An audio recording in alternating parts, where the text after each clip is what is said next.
नमस्कार साथियों, स्वागत है आपका आपके अपने YouTube चैनल एग्ज़ाम धारा।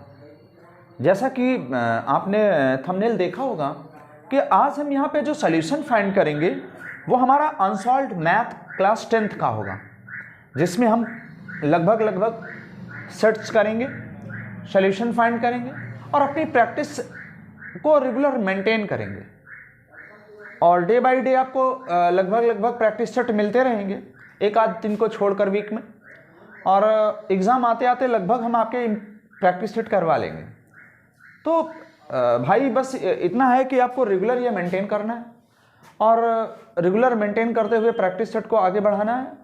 बाकी का सब ठीक है। बाकी क्या है, सिलेबस आप लगभग कंप्लीट ही कर चुके होंगे और प्रैक्टिस बची है, और कुछ लोगों ने कर भी लिया है। जिसने कर लिया बहुत अच्छी बात है, और जो नहीं कर रहे हैं वो हमारे साथ करेंगे, और जो कर चुके हैं वो और करेंगे। कुछ नए तरीके मिलेंगे आपको, कुछ नई अप्रोच मिलेगी, कुछ नए बेसिक कॉन्सेप्ट्स मिलेंगे। हो सकता है कुछ हमारे पास डिफरेंट हो, या हमारे किसी भाई ने कुछ जो भी पढ़ाया है वो अलग हो, कुछ हम जो प्रोवाइड कर रहे हैं आपको वो कुछ अलग हो, या कुछ और स्पेशल आपको मिल सके। तो चलिए आइए धीरे धीरे हम शुरू करते हैं। आज हम 2022 का जो मैथ का सेट नंबर AV का फर्स्ट प्रैक्टिस सेट सॉल्व करेंगे। जैसे कह रहा है कि पहला क्वेश्चन, जैसे आपको लगातार स्क्रीन पे मिलेगा भी, कि दी गई संख्याओं के अभाज्य संख्या होगी। मतलब ऑप्शन दिया होगा कि दी गई संख्याओं में से अभाज्य संख्या कौन सी होगी। तो अगर अभाज्य संख्या की बात करें तो अभाज्य संख्या होती क्या है? वे संख्याएं जो स्वयं से या एक से कटें मतलब विभाजित हों। वे संख्याएं जो स्वयं से या एक से विभाजित हों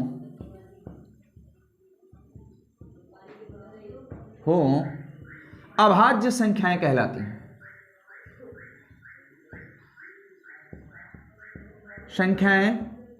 कहलाती हैं।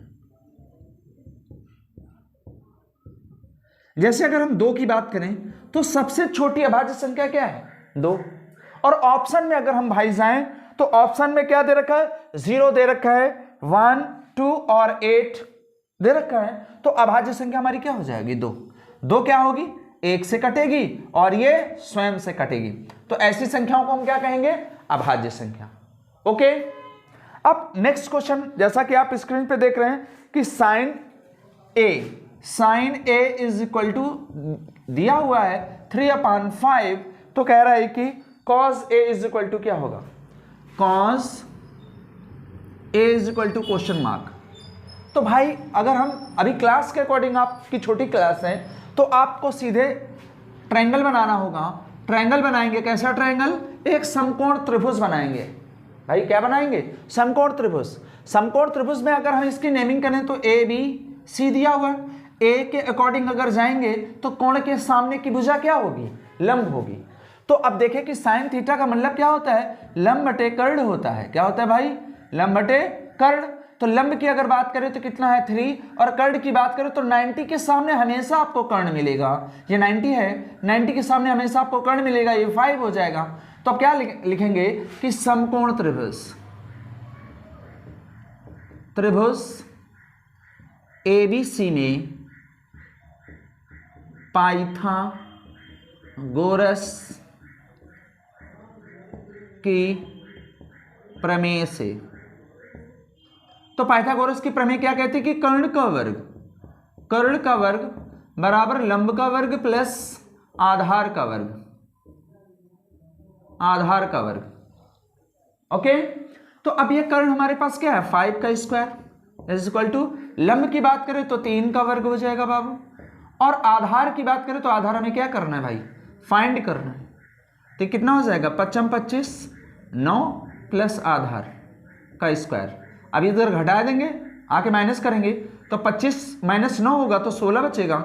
16 बराबर आधार का स्क्वायर। अब स्क्वायर रूट अप्लाई कर देंगे, 16 इज इक्वल टू आधार।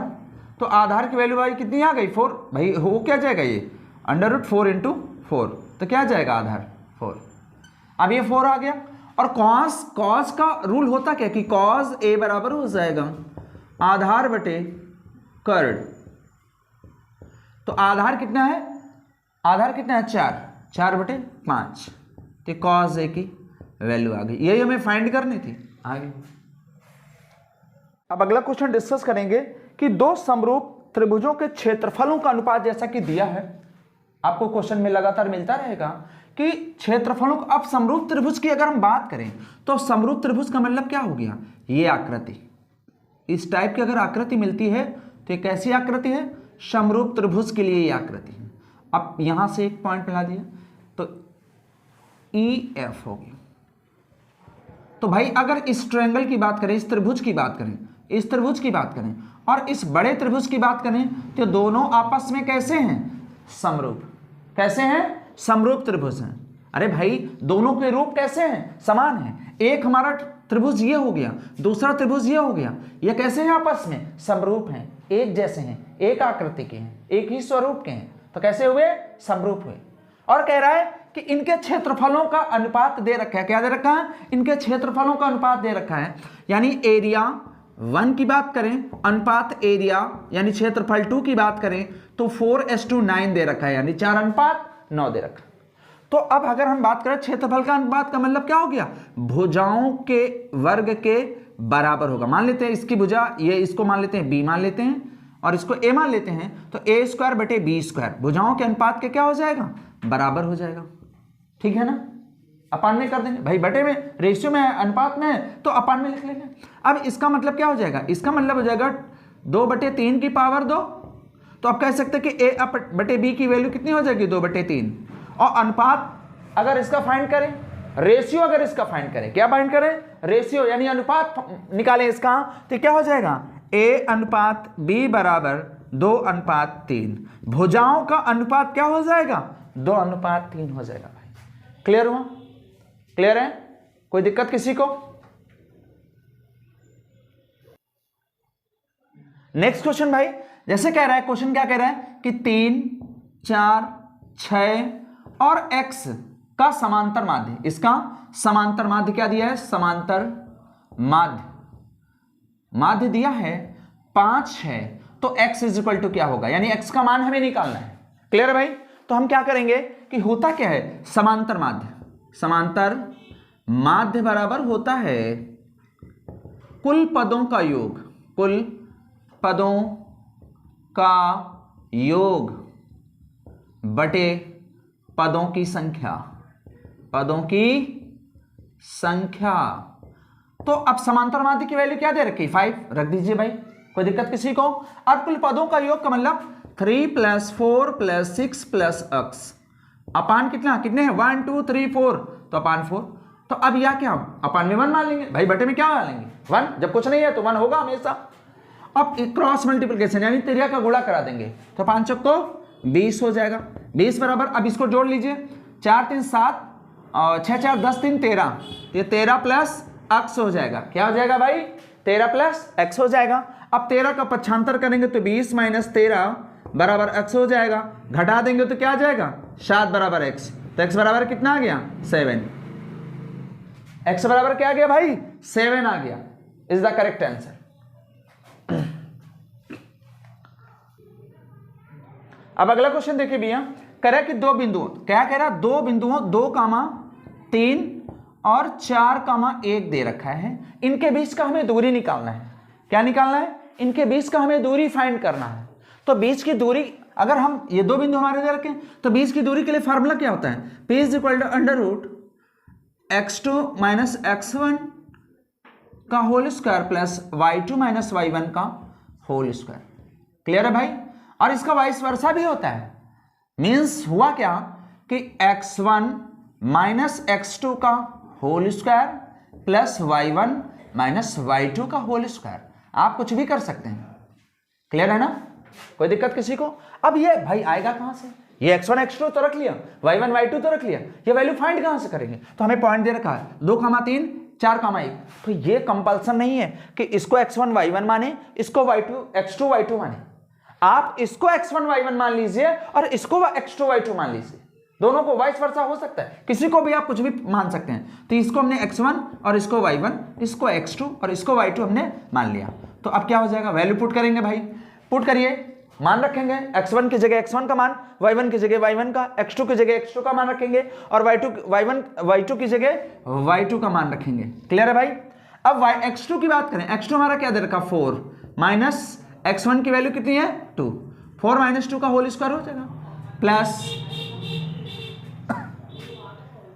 अब इसके बाद में अगर y2 की बात करें तो y2 की वैल्यू 1 दे रखी है, माइनस y1 का वैल्यू कितना दे रखा 3 का होल स्क्वायर कर देंगे। सॉल्व कर लेंगे भाई, इसको सॉल्व करेंगे तो ये 2 का स्क्वायर आ गया और इसको सॉल्व करेंगे तो ये माइनस 2 का स्क्वायर आ गया। क्या आ गया, माइनस 2 का स्क्वायर आ गया।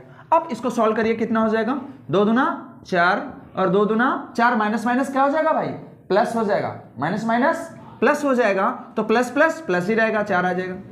अब ये क्या हो जाएगा 4 4 8 हो जाएगा, 8 आ गया। रूट उतना ही यूज कर अप्लाई करना है जितना यूज करना है, एक्स्ट्रा रूट लगाने की जरूरत नहीं।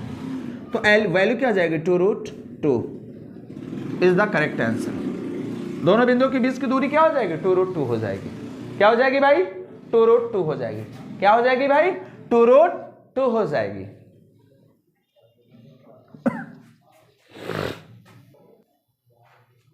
अगर इसकी बात करें कि x² माइनस 2kx माइनस 6 बराबर 0 का एक मूल का मतलब x बराबर दे रखा है, एक x की वैल्यू दे रखी है, तो k का मान ज्ञात कीजिए। अगर ये इसका मूल है, यानी सरल भाषा में कहें कि x बराबर एक वैल्यू 3 है, भाई घात कितनी है 2, अगर घात 2 है तो मान कितने होंगे, घात अगर 2 है तो मान भी कितने होंगे 2 होंगे। एक हमारे पास गिवन है और दूसरा हमें x का मान निकालना है। अगर हम सरल भाषा में कहें कि x² माइनस 2kx माइनस 6 बराबर 0 का एक मूल 3 है, तो k का मान ज्ञात कीजिए। यानी ये वैल्यू इसको क्या करेगी, संतुष्ट करेगी, सेटिस्फाई करेगी। तो हम क्या करेंगे कि इसकी वैल्यू रख देंगे, यहां पर लिखेंगे, इसको इक्वेशन मान लीजिए, इसको समीकरण क्या मान लेंगे 1 मान लेंगे। इसको समीकरण जब 1 मानेंगे तो हम कह सकते हैं कि समीकरण 1 में x बराबर 3 रखने पर,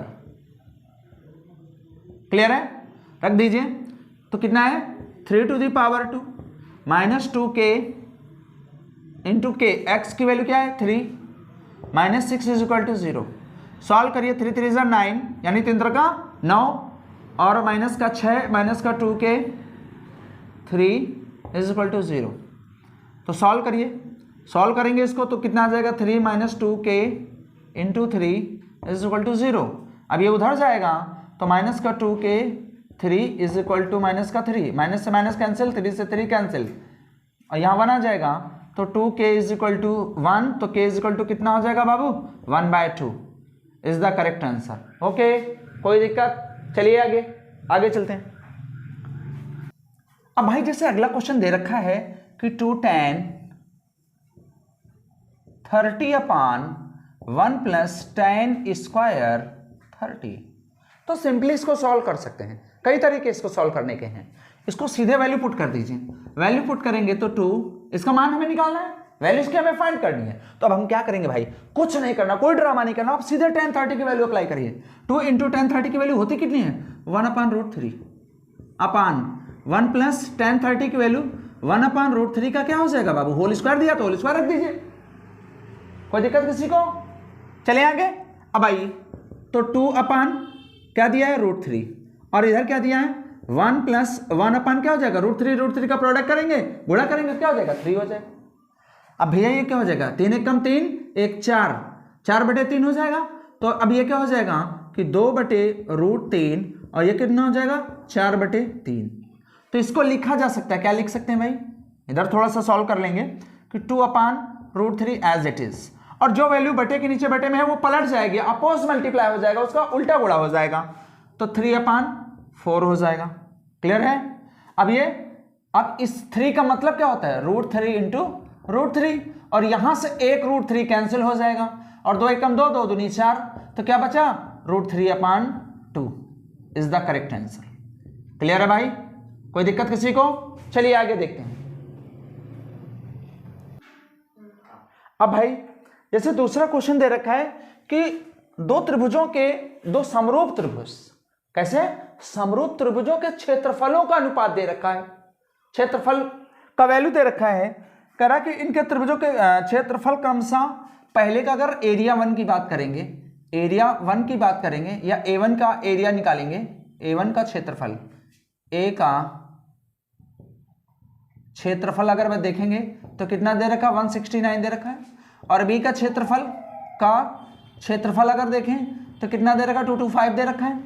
तो कह रहा है कि तो इन रहने दो, तो इनकी संगत भुजाओं का अनुपात, तो अगर हम कहें कि ए का क्षेत्रफल बटे बी का क्षेत्रफल बराबर संगत भुजाओं का वर्ग बटे संगत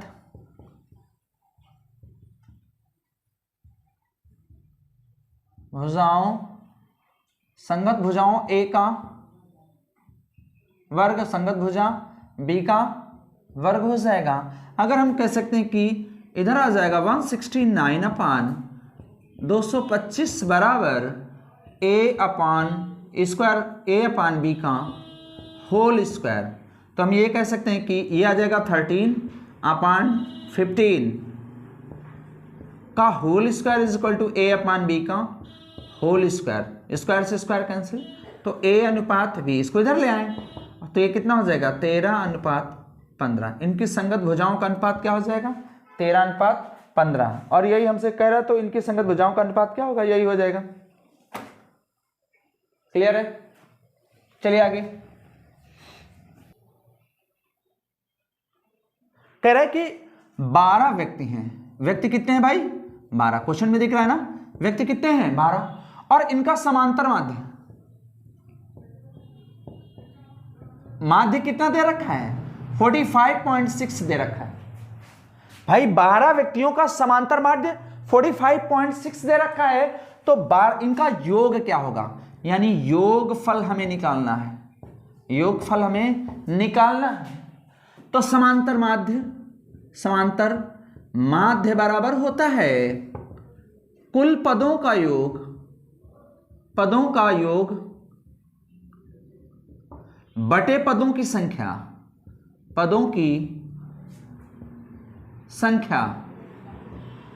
तो पदों की समांतर माध्य दे कितना रखा है 45.6 इज इक्वल टू कुल पदों का योग, यानी योगफल तो हमें निकालना है भाई। क्लियर है ना? पदों की संख्या है कितनी 12 है, बटे में जब कुछ नहीं तो क्या मानोगे 1 और त्रिज्या का क्या कर देंगे गुणा, यानी इसका गुणा इसके साथ, इसका गुणा इसके साथ सॉरी। तो अब क्या करेंगे कि 45.6 इंटू 12 इज इक्वल टू योगफल, अब गुणा करा दीजिए, 12 पंचे 60 का 0 आ जाएगा, कैरी हमारा कितना आ जाएगा, सॉरी गलत हो रहा है, सॉरी 12 पंचे 60 नहीं भैया, बरछन 72 का 2 हमारा कैरी कितना आ गया 7 आ गया, 12 पंचे 60, 7 67 के 7 आ जाएगा, और कैरी हमारा 6 आया, 12 चौक 48, 49 50 और 4 54 और एक संख्या बाद दशमलव लगा दीजिए, तो योगफल निकल के आ गया हमारा, योगफल निकल के आ गया। क्लियर है भाई? ये हमारा क्या आ गया योगफल निकल के आ गया, यही हमारा आंसर होगा। क्लियर भाई? कोई दिक्कत किसी को? भाई यहाँ 12 पंचे 60 नहीं 6 है, 12 छन 72 का 2 हासिल हमारा कितना आ जाएगा 7 आ जाएगा, और 12 पंचे 60 7 67 के 7 और 12 चौक 48 और 48 6 54 हो जाएगा। क्लियर है भाई? चलिए आगे चलिए। अब भाई हम खंड 3 डिस्कस करेंगे, और कह रहा है कि खंड 3 के सभी प्रश्न हल करने होते हैं सर स्टूडेंट्स को। तो आई भाई देखते हैं, चलिए। कह रहा है कि वज्र गुणनखंड विधि से, क्या वज्र गुणनखंड विधि से 96 और 404 का HCF और LCM यानी माशा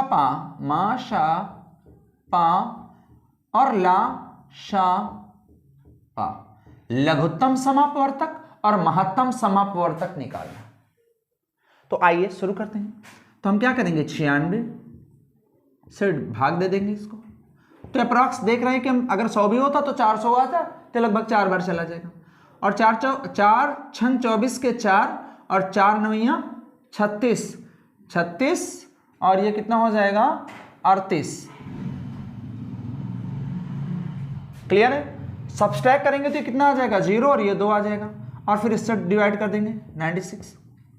तो कितने बजाएगा 20 चौक 80।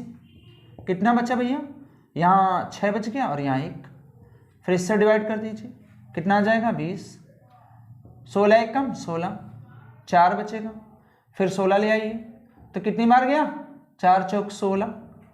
तो अब हमारे पास HCF कितना आ गया 4, यानी HCF की वैल्यू हमारे पास कितनी आ गई 4। ये मासा आ गया, यानी महत्तम समापवर्तक आ गया, मासा आ गया। अब इनका क्या निकालना है, हमें लासा निकालना है। लासा निकालना है तो 4 तो रहेगा, LCM यानी लघुत्तम समापवर्तक निकालना है। तो अगर हम इसको देखें तो 96 और 404 की अगर हम बात करें तो इसमें एलसीएम के लिए हमें 96 में क्या मिलेगा, 96 में 4 और 4 इससे निकाल लें तो 4 एकम 4, 404 है। तो अगर हम इसको 4 से डिवाइड करें तो 4 दूनी 8 और 4 चौक 16। क्लियर है भाई। 4 एकम 4 0, 4 एकम 4, 101 बचा। तो 101 यानी 24 और 101। अब ये क्या 3 तरह का 9 और डिवाइड होने का कोई, तो इसको गुणा करें और इंटू 4 करें तो कितना हो जाएगा। अगर 4 चौक 16, 4 चौक 16 के इसको तो फिर इसको प्रोडक्ट कर ही लेते हैं। 4 0 4 गुणे 24 कर दो भाई, आप प्रोडक्ट करा लीजिए। 4 चौक 16 के 6 हो जाएगा और ये पूरा 16 आएगा और 4 चौक 16, फिर 4 दूनी 8 आ जाएगा और 0 और 4 दूनी 8 हो जाएगा। तो कितना आ जाएगा 6 9 6 9 इज द करेक्ट आंसर। ये हमारा क्या निकल के आ गया, ये हमारा एलसीएम निकल के आ गया, यानी ला शा पा निकल के आ जाएगा। क्लियर है भाई, किसी को कोई दिक्कत। चलिए आगे देखते हैं। अब जैसे अगला क्वेश्चन कह रहा है कि के किस मान के लिए रैखिक समीकरणों के एक्स, क्या है भाई के एक्स, सॉरी यार मार्कर गड़बड़ कर रहा है, 1 मिनट रुकना। के एक्स कह रहा है भाई कि रैखिक युग्म समीकरण इतने और इतने के हल की अगर बात करें तो अनेक हल के लिए कितने मान होंगे। तो आइए हम देखते हैं कि और इसकी कंपेयर करें अनेक हल के लिए जो कॉन्सेप्ट है वो हम बाद में यूज करेंगे। पहले हम क्या करें, तुलना करें। तो इसकी तुलना a1x plus b1y plus c1 बराबर 0 से, और इसके लिए अगर हम बात करें तो इसकी वैल्यू क्या आ जाएगी, a1 बराबर आ जाएगा बाबू k, b1 बराबर आ जाएगा 3 और c1 बराबर आ जाएगा माइनस ऑफ k माइनस 3। और इसकी बात करें कि तुलना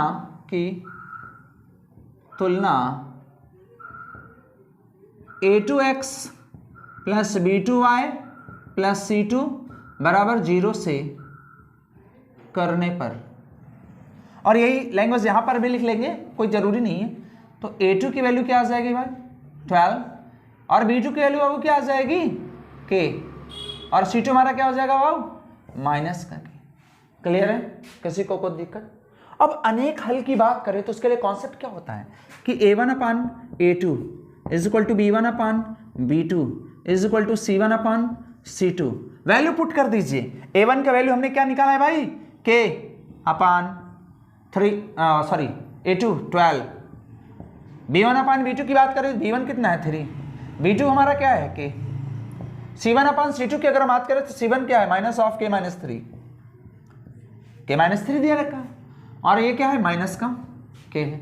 कोई दिक्कत किसी को, कोई दिक्कत किसी को। अब चलिए अब ये दो वैल्यू उठा लेते हैं, ये दो वैल्यू उठा लेंगे तो अब क्या हो जाएगा कि k upon 12 is equal to 3 upon k का गुणा करेंगे भैया, 3 गुणा कर देंगे तो क्या आ जाएगा निकल के, यहां सॉल्व कर लेते हैं कि k स्क्वायर क्या आ जाएगा भाई के स्क्वायर इज इक्वल टू 36, के स्क्वायर इज इक्वल टू 36, तो के की वैल्यू कितनी आ जाएगी, प्लस माइनस अंडर रूट 36, तो के इज इक्वल टू हो जाएगा प्लस माइनस 6, क्या हो जाएगा, प्लस माइनस 6 हो जाएगा।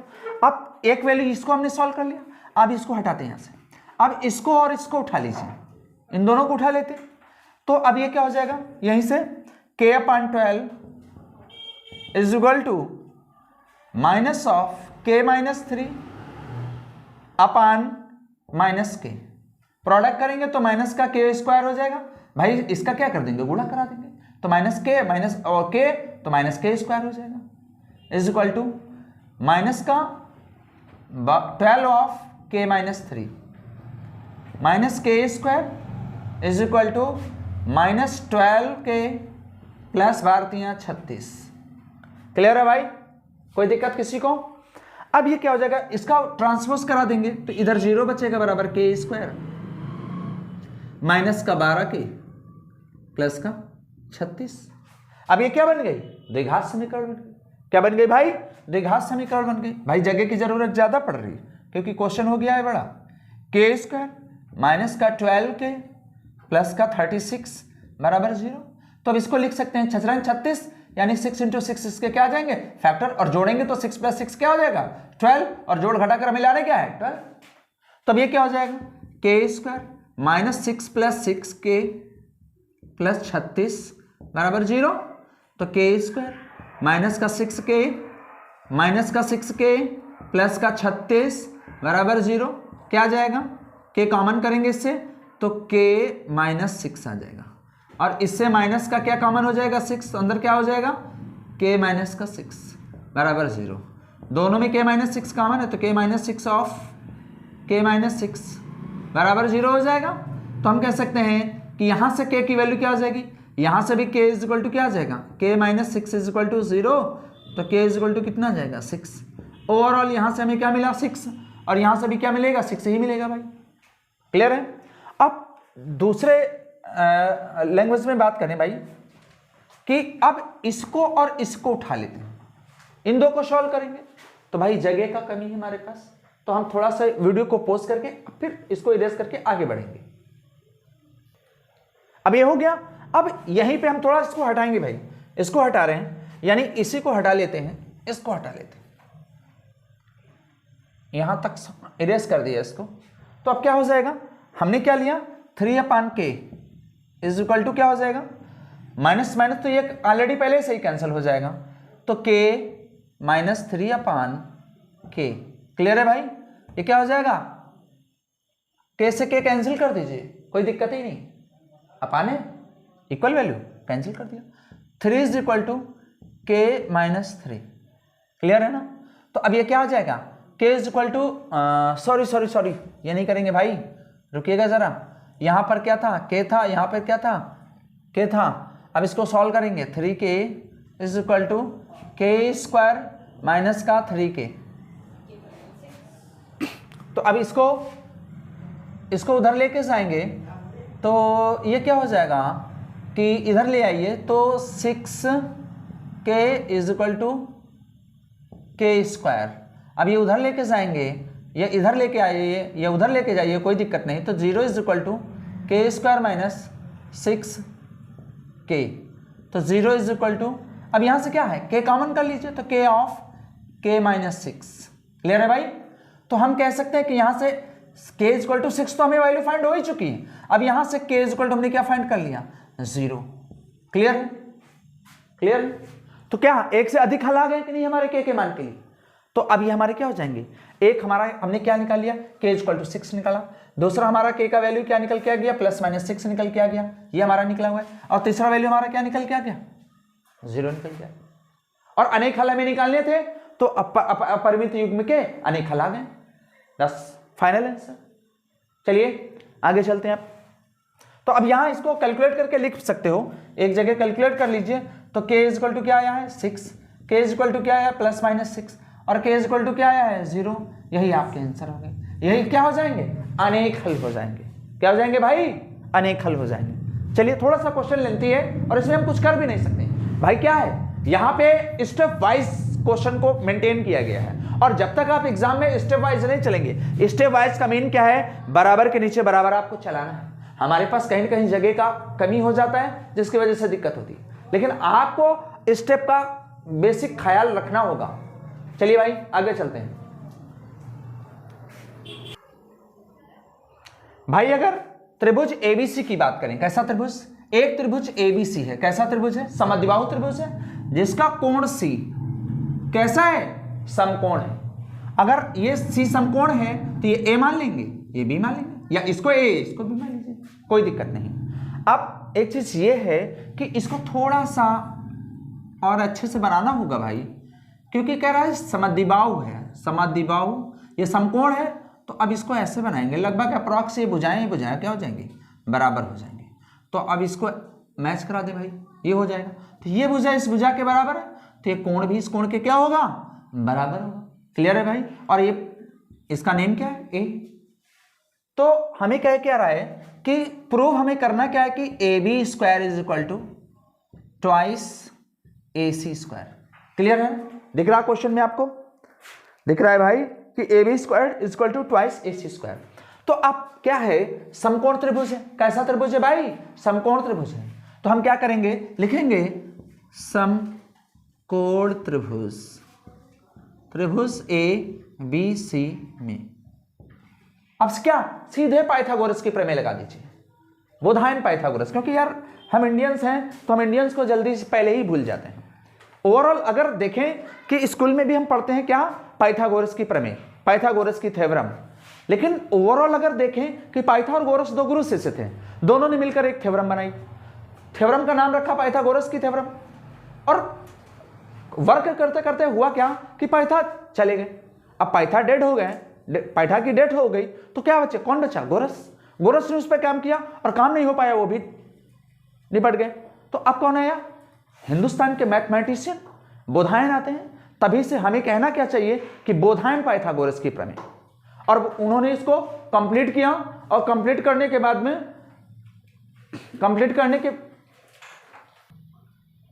तो क्या बोलेंगे, बोधायन पाइथागोरस की प्रमेय। और बोधायन पाइथागोरस की प्रमेय के लिए कॉन्सेप्ट है कि त्रिभुज समकोण होना चाहिए, यानी जिस त्रिभुज में एक कोण कम से कम 90 डिग्री का हो वो हमारा समकोण त्रिभुज होता है। तो ये समकोण त्रिभुज है भाई, ये कोण से 90 डिग्री का है, तो हम कह सकते हैं कि पाइथागोरस की प्रमेय से।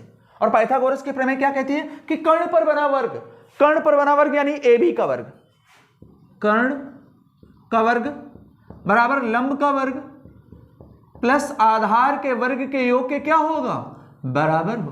क्लियर है भाई, यही पाइथागोरस की प्रमेय कि किसी समकोण त्रिभुज में कर्ण पर बना वर्ग शेष दो भुजा पर बने वर्गों के योग के बराबर होता। तो अब क्या करेंगे, कर्ण का मतलब क्या हुआ भाई, A B square is equal to लंब का मतलब क्या हुआ, लंब की बात करें तो कोण के सामने की भुजा लंब होगी, तो क्या हो जाएगा, कोई भी ले लीजिए। तो अब इसके अकॉर्डिंग जाएंगे तो बीसी हमारा क्या हो जाएगा, लंब बीसी का स्क्वायर प्लस एसी का स्क्वायर। क्लियर है भाई। और अगर हम कहें हमें प्रूफ क्या करना है, ये हमें प्रूफ करना है, तो हम कह सकते हैं कि BC is equal to AC। Clear है ना भाई, क्यों, क्योंकि समद्विबाहु, समद्विबाहु का मतलब सम का मतलब बराबर और द्वि का मतलब दो, यानी जिस त्रिभुज में दो भुजाएं बराबर हो वो हमारा त्रिभुज कैसा होगा भाई, समद्विबाहु त्रिभुज होगा। तो दो भुजाएं बराबर तो दो कोण भी बराबर, और हमने दो भुजाओं को क्या कर दिया, बराबर। तो हम कह सकते हैं कि BC की वैल्यू क्या हो जाएगी, AC। तो हम कह सकते हैं कि AB square is equal to AC square plus AC square. तो AB square is equal to क्या हो जाएगा, twice of AC square. Hence proved, hence proved. इति सिद्धम भाई, हिंदी ज्यादा चाहिए तो इति सिद्धम लिख लीजिएगा। ओके चलिए, अब थोड़ा सा इंग्लिश कोई इशू नहीं है यार, थोड़ा बहुत तो समझ रहे हैं ना। अब प्योर हिंदी बोलेंगे तो फिर वो भी नहीं समझ आएगी। चलिए भाई चलते हैं नेक्स्ट क्वेश्चन की ओर। अब नेक्स्ट क्वेश्चन की बात करें भाई, क्या दिया हुआ है कि एक बेलन के आधार की त्रिज्या कितनी है, 4 सेंटीमीटर, और ऊंचाई कितनी है, 14 सेंटीमीटर। तो हमें निकालना क्या है, वक्र पृष्ठ। क्या निकालना है भाई, वक्र पृष्ठ। अगर हम कहें, रहने दो, अगर हम कहें कि बेलन का वक्र पृष्ठ, तो ओवरऑल हम पहले क्या बनाएंगे, बेलन बनाएंगे भाई। बेलन हमने बना लिया, ठीक है भाई, बेलन बना लिया। बेलन की आकृति यही होती है।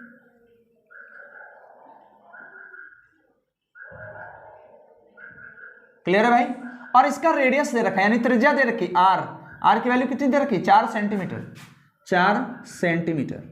और ऊंचाई कितनी दे रखी भाई, ऊंचाई का मतलब लंबवत ऊंचाई, और इसमें कोई ऊंचाई होती भी नहीं है और ना आपको समझना है, 14 सेंटीमीटर। वक्र पृष्ठ की बात करा तो हम कह सकते हैं कि आर की वैल्यू क्या दे रखी है, 4 सेंटीमीटर, ऊंचाई क्या दे रखी है, 14 सेंटीमीटर। तो बेलन का वक्र पृष्ठ क्या लगाएंगे, बेलन का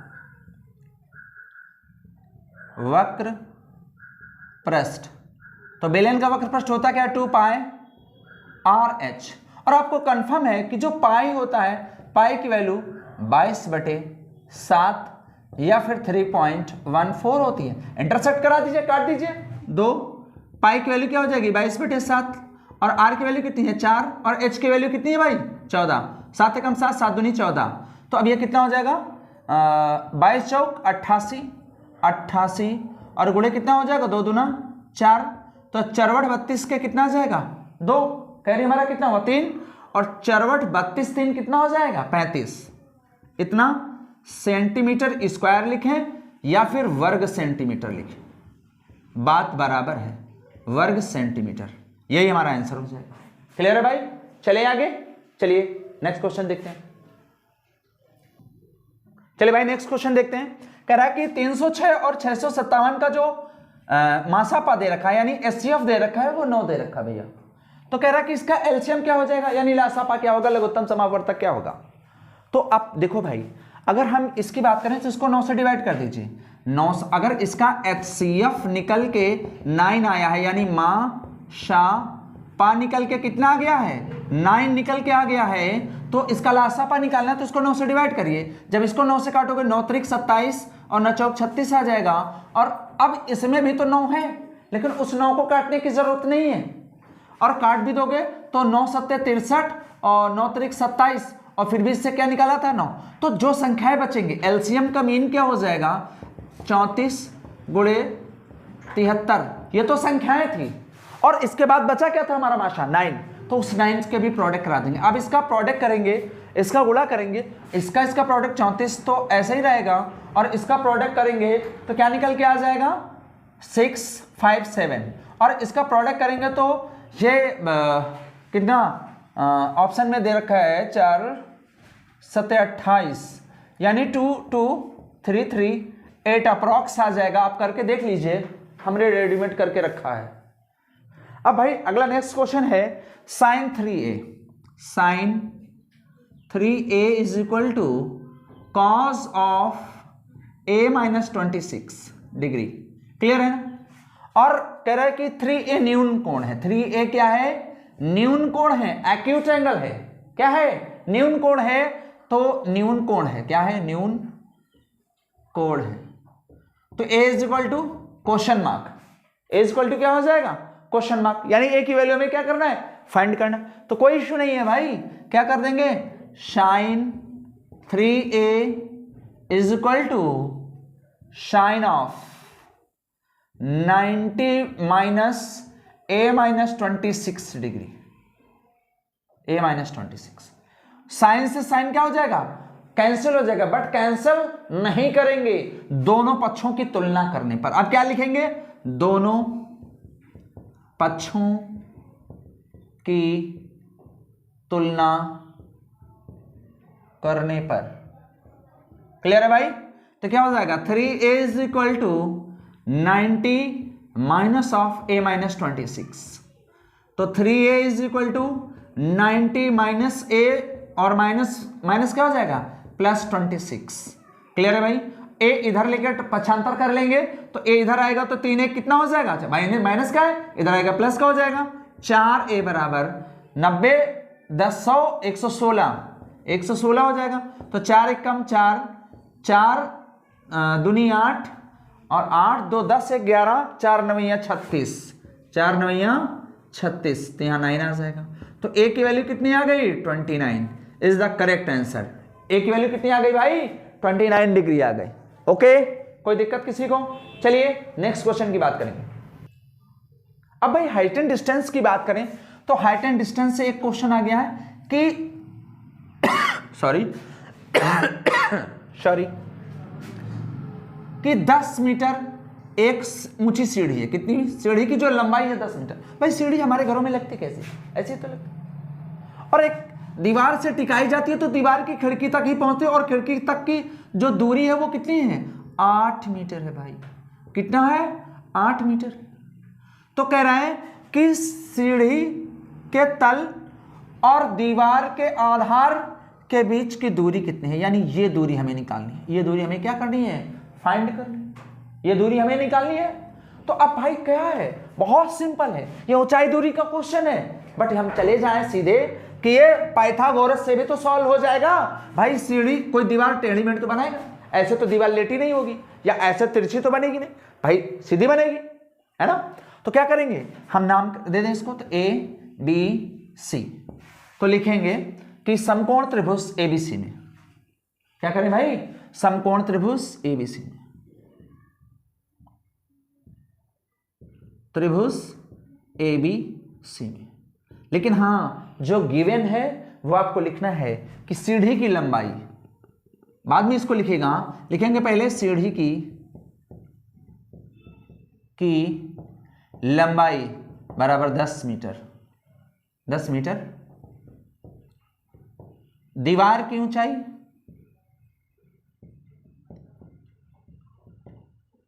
ऊंचाई बराबर 8 मीटर। क्लियर है भाई? तो अब क्या है? आधार की दूरी, आधार की दूरी बराबर क्वेश्चन मार्क। तो अब क्या करेंगे? समकोण त्रिभुज ए बी सी में पाइथागोरस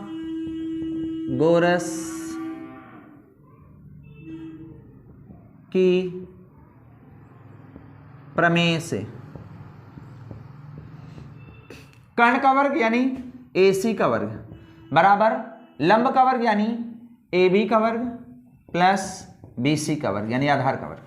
AC की वैल्यू कितनी है? 10 का वर्ग बराबर AB का वैल्यू कितना है? AB का वैल्यू 8 का स्क्वायर प्लस BC का स्क्वायर।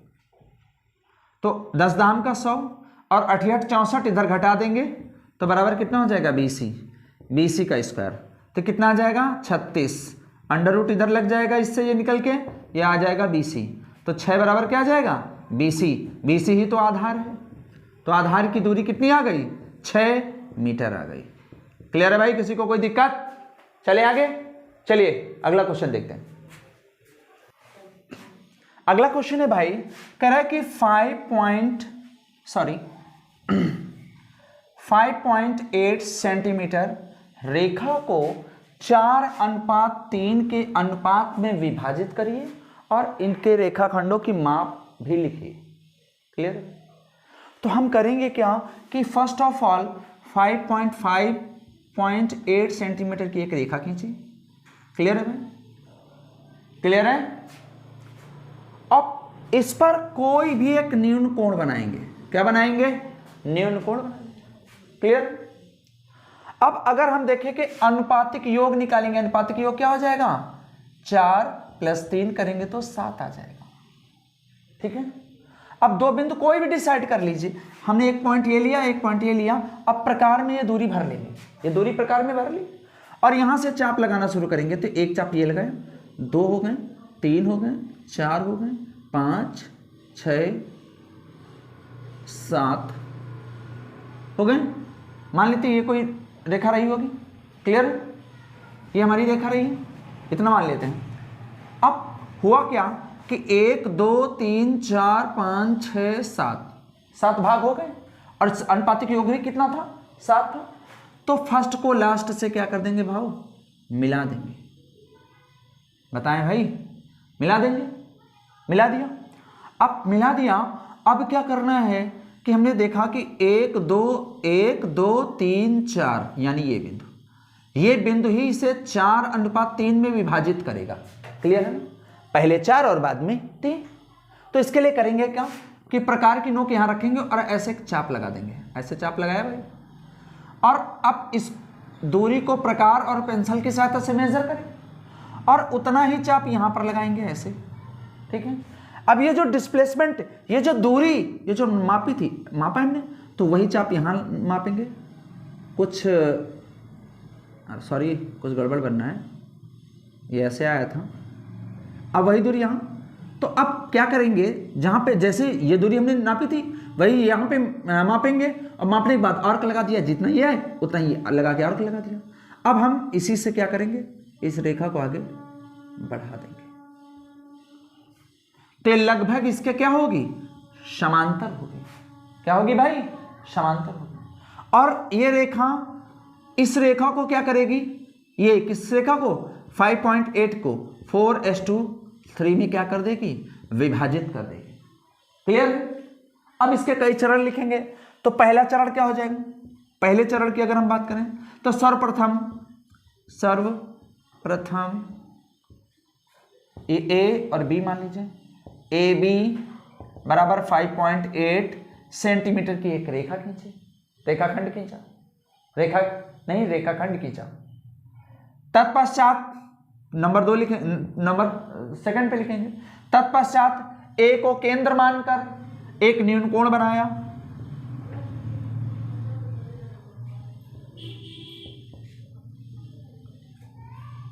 एक को केंद्र मानकर एक न्यून कोण बनाया, न्यून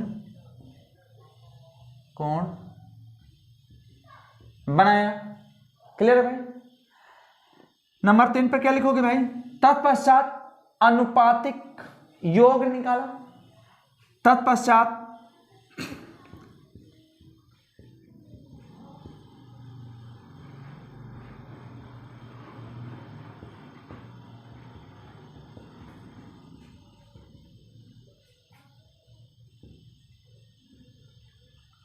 किया।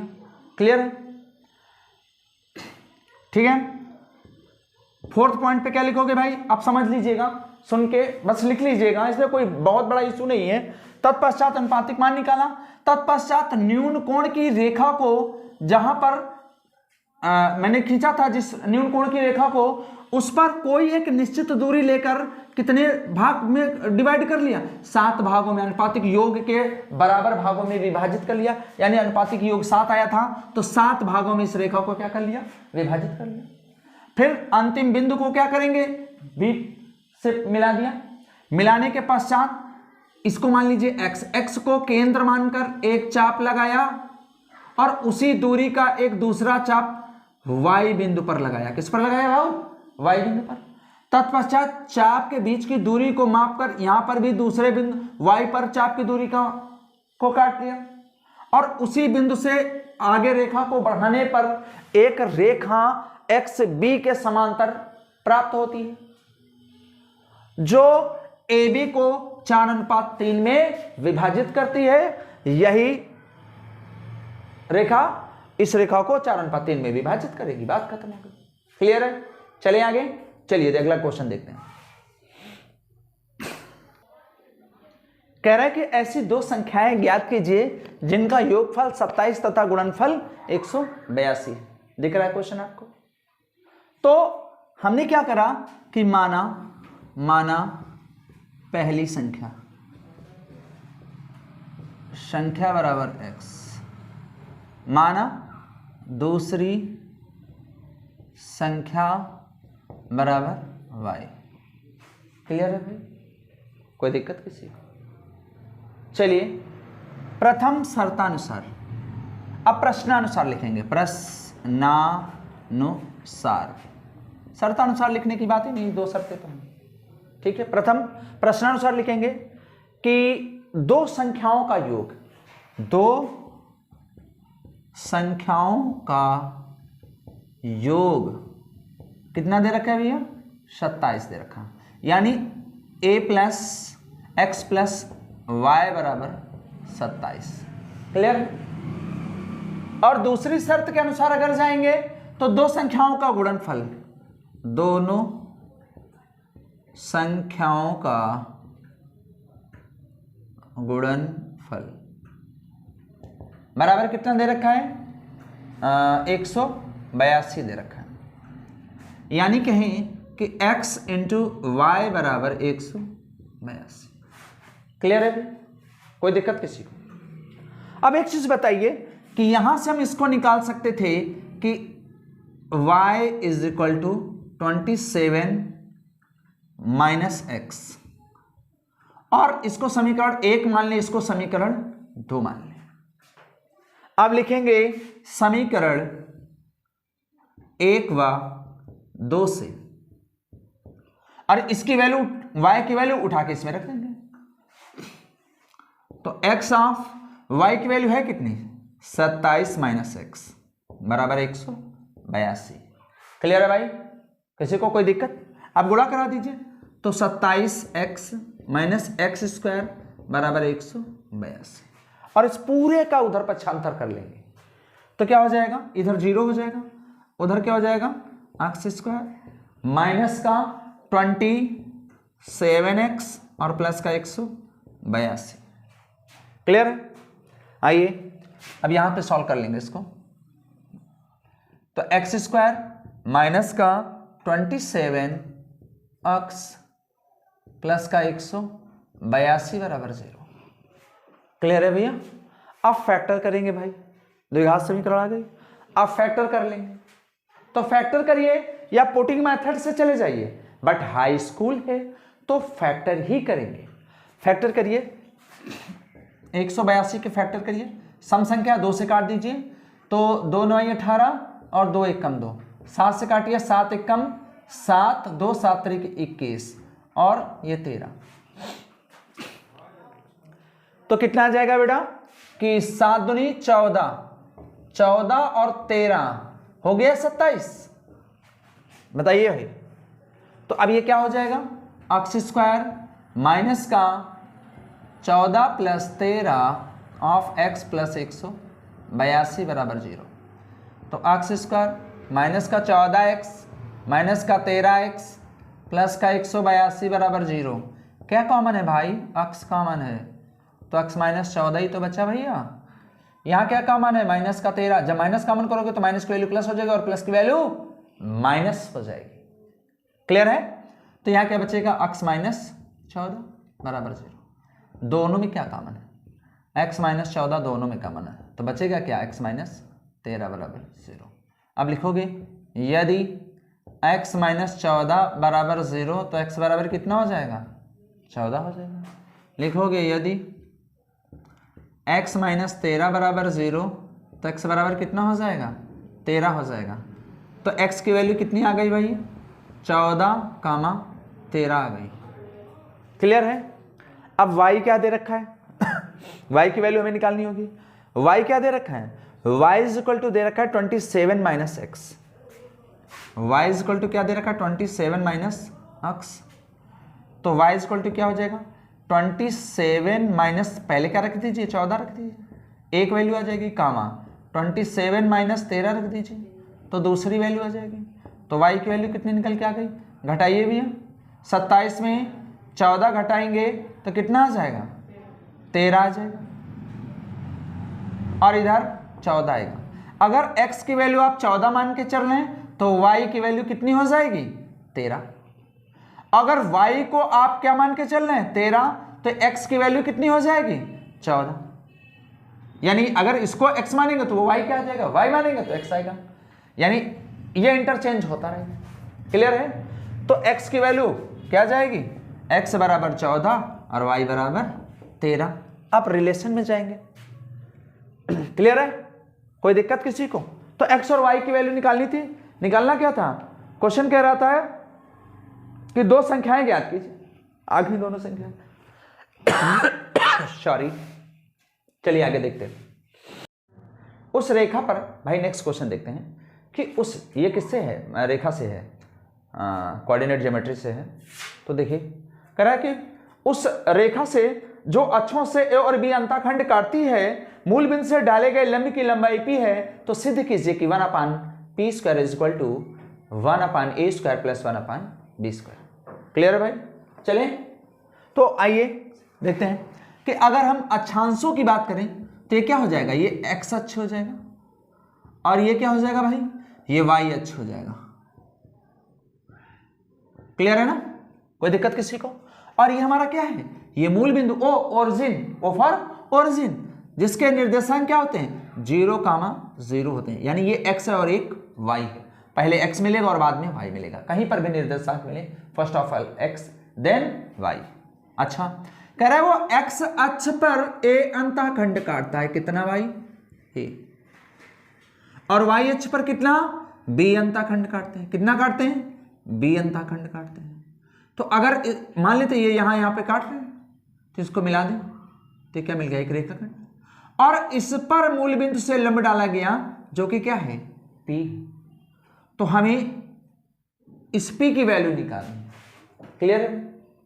तो अब अगर हम कहें कि a x अक्ष पर a अंतःखंड काटता तो इसके निर्देशांक क्या हो जाएंगे a, 0, क्योंकि x की वैल्यू a और y की वैल्यू 0, x, y ये लिखा हुआ है, तो x, y का मतलब a, 0, यहां पर y क्या होगा 0।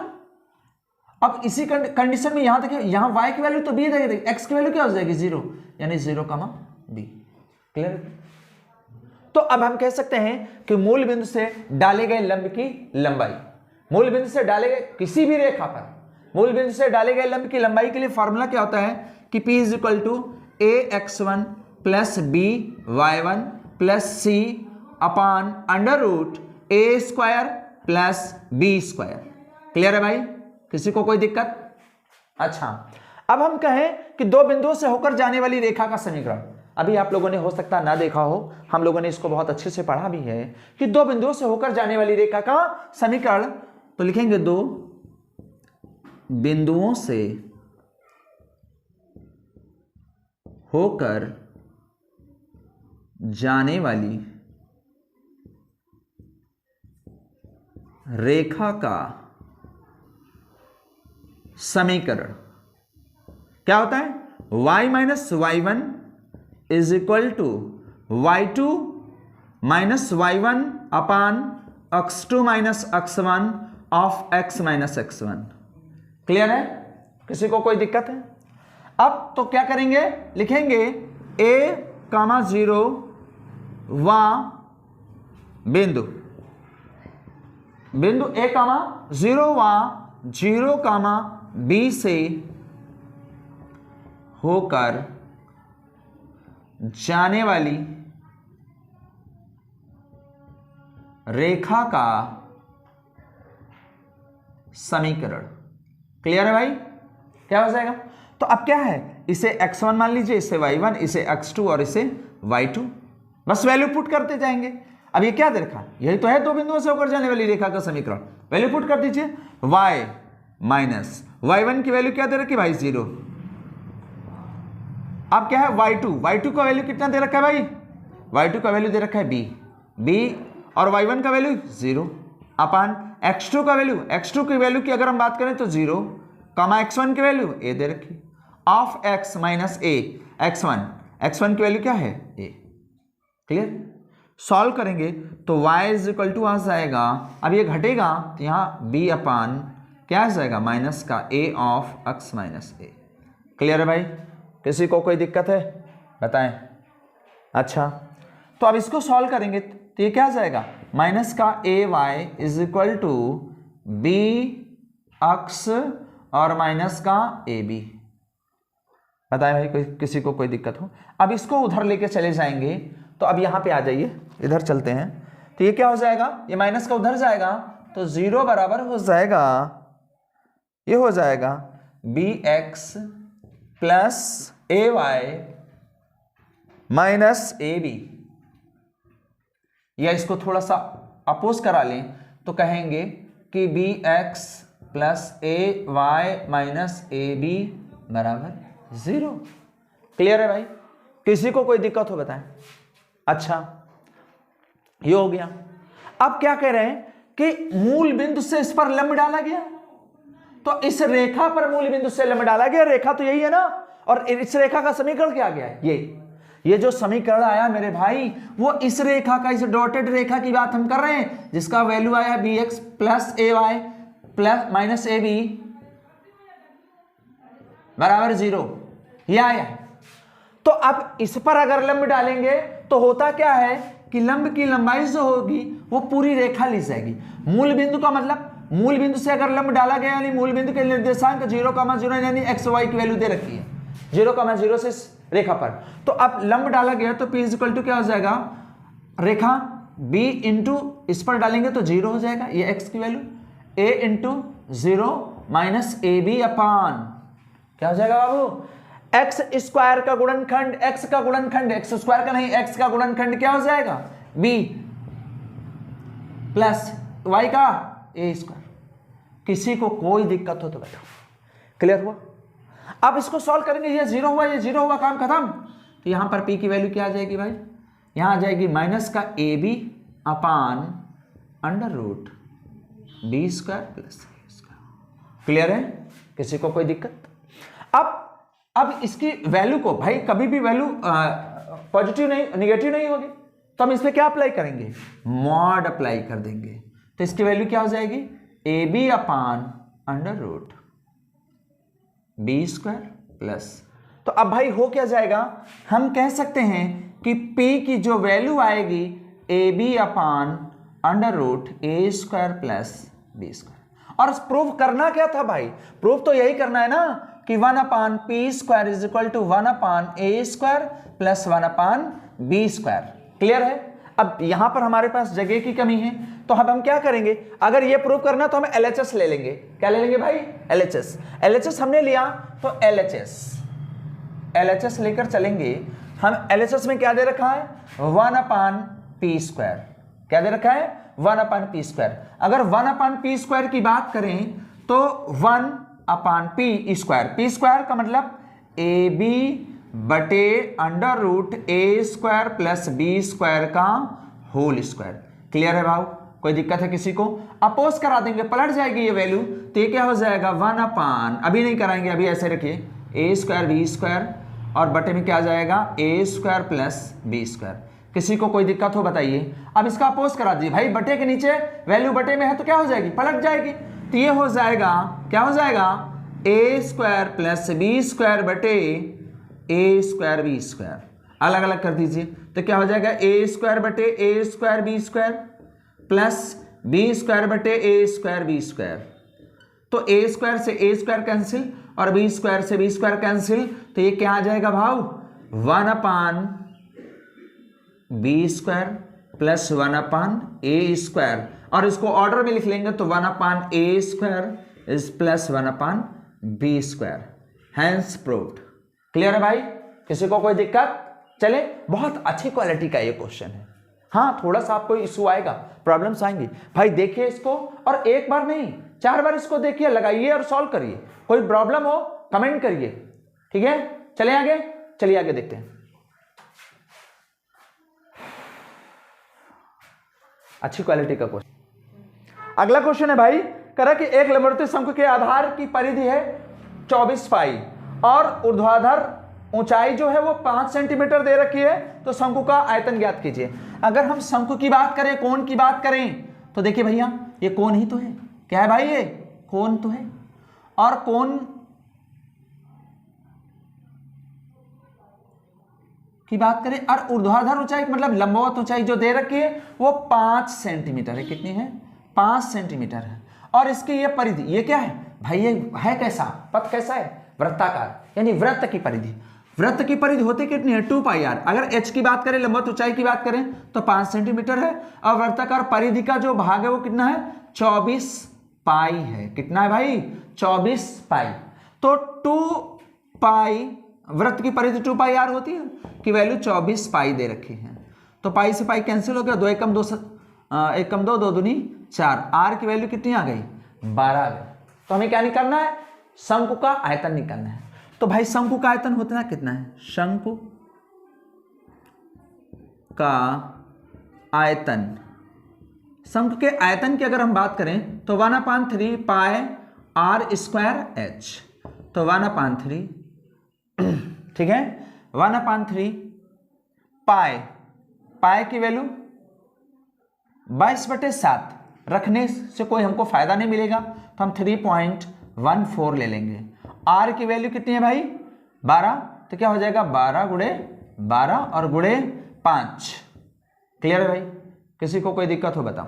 अब 3 एकम 3, 3 चौक 12, तो 12 पंचे 60 और 6 चौक 24, 24 का मतलब कितना हो जाएगा 240 गुणे 3.14।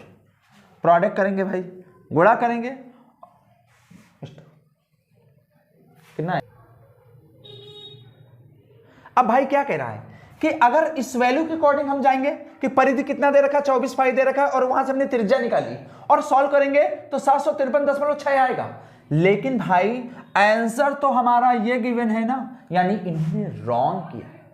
ये परिधि ना होकर, क्या परिधि ना होकर हम इसको क्या लिखेंगे, इसको क्षेत्रफल लिखेंगे। क्षेत्रफल जो होता है वो पाई आर स्क्वायर होता है। अगर पाई आर स्क्वायर हो और इसके करस्पॉन्डिंग सॉल्व करें तो 1/3 पाई आर स्क्वायर इंटू एच करेंगे तो यही तो शंकु का आयतन होता है। तो 1/3 पाई आर स्क्वायर की वैल्यू कितनी हो जाएगी भैया 24 पाई, 24 तो पाई आर स्क्वायर की वैल्यू कितनी 24 पाई आ गई है। तो पाई से पाई कैंसिल, आर स्क्वायर की वैल्यू कितनी आ गई है 24 आई है। कितनी आ गई भाई 24 आ गई है। तो अगर हम देखें कि तो यहां पर कोई कंडीशन ही नहीं बन रही, कंडीशन बनी नहीं रही, कंडीशन नहीं बन रही है तो आंसर यही सही होगा। या फिर ये हमसे कहे कि जो क्षेत्रफल है उसकी वैल्यू ये दे रखी है। क्षेत्रफल का मतलब अब यहां पाई लगा हुआ है, पाई हटाएंगे तो फिर दिक्कत हो जाएगी हमारे पास। तो एग्जैक्ट आंसर ये आएगा, 240 आने वाला नहीं है यहां पे। ये चीज याद रखिएगा, ये क्वेश्चन रॉन्ग है।